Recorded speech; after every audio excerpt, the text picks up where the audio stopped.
Test cricket is a format that keeps looking out for new narratives. At times, it's about the style of play, while at times, it is about the players themselves. Every new cricketing season, there is an outlook for a breakout star, for a player who could carry forward the mantle of Test cricketing legacy. Hello and welcome to Stumps and Bales YouTube channel. I am your host, Abhinand.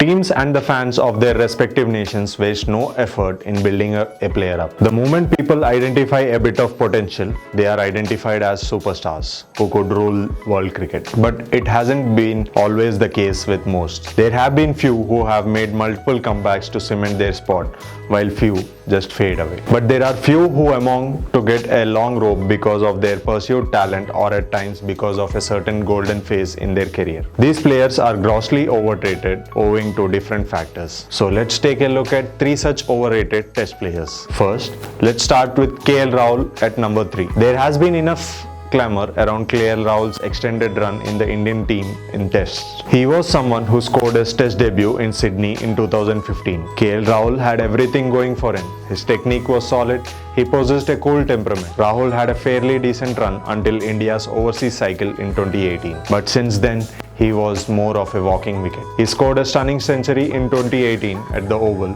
but much damage had already been caused. The comeback, but same old story. Rahul made a comeback in 2021, scoring a century at Lord's and later in Centurion. His Sporadiac brilliance earns him more games, but he has never managed to make the test spot his own. His average is partly 33.44 after 47 tests, with a home average of 40.13 and an away average of 30.69. In number 2, it's Marnus Labuschagne. It might appear weird that the world number 1 ranked test batter is regarded as overrated, but the fact of matter is Marnus Labuschagne broke into world dominance on the back of stellar run scoring in home conditions. The number 3 batter for Australia came into prominence with a gritty performance in 2019 Ashes. His career went from strength to strength, especially in Australian conditions. The home bully. Marnus Labuschagne's average at brilliant 70.50 at home in 14 tests, while his away average is 40.39 in only 14 tests. He looked all at sea playing at Indian bowling in WTC final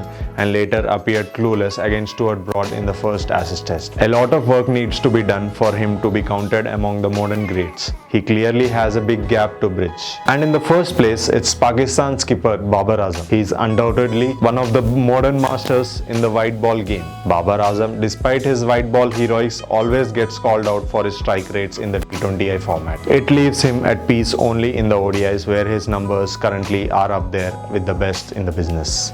There is a popular perception that Babar is an all-format and an all-condition player, but his test numbers reveal a different story. Numbers don't lie. The Pakistan test captain has a promising test average of 48.63 in 47 tests. Babar usually plays in Pakistan batting-friendly conditions, which might warrant an even better aggregate. But still, an overall average of 48 plus is impressive. But when it comes to his away exploits, that number takes a beating. Babar averages 71 at home in 13 tests, while he averages a mediocre 39.95 away from home. The batsmen of Babar's status surely would like to have strong numbers. So that's it from my end. Please like, share and subscribe to Stumps and Bales YouTube channel.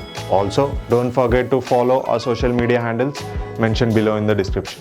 Thank you.